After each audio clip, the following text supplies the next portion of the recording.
Hi guys, Guillermo is here. Welcome back to the Revit architectural training tutorial.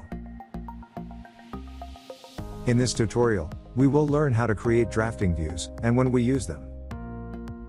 Let's begin.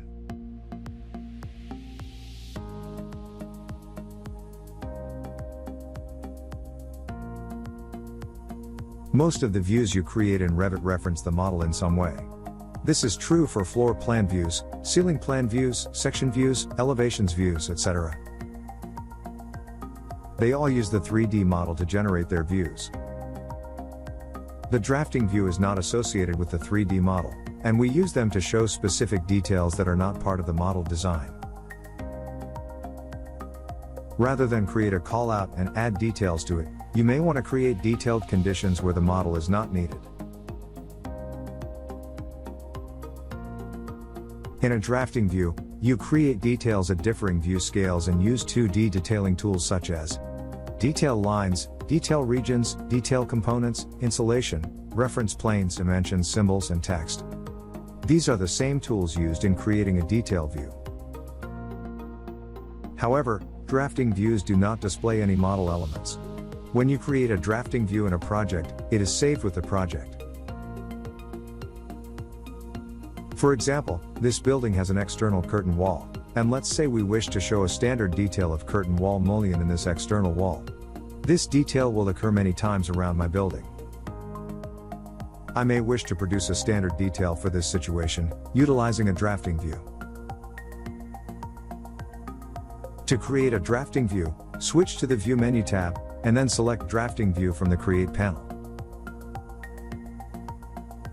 When you select Drafting View, the new Drafting View dialog box appears. Use this box to set the name of your new drafting view and also to set its scale. You can change both at any point in the future.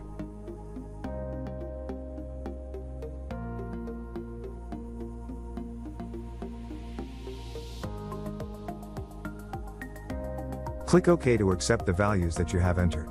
This immediately creates the new drafting view. You can now see it listed in the project browser under the Drafting Views group. Drafting views do not refer to the model itself.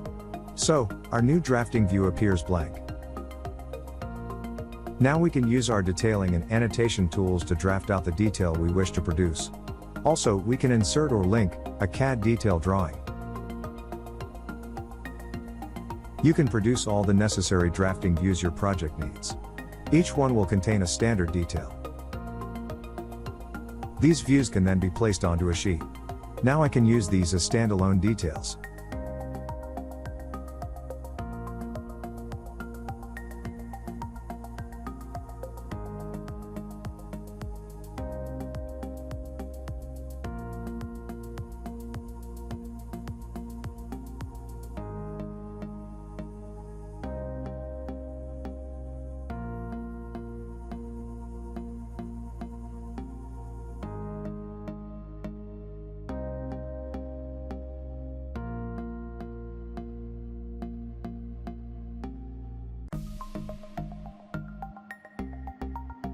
You can also use callout references to point to them and show where this detail occurs. To do this, go ahead and pick the callout tool from the View menu. Before you go ahead and define the extents of your callout reference box, check the Reference Other View box on the options bar. This will now allow you to point your new callout to an existing drafting view. Using this method, it is possible to point many callouts back to a single detail located on a drafting view.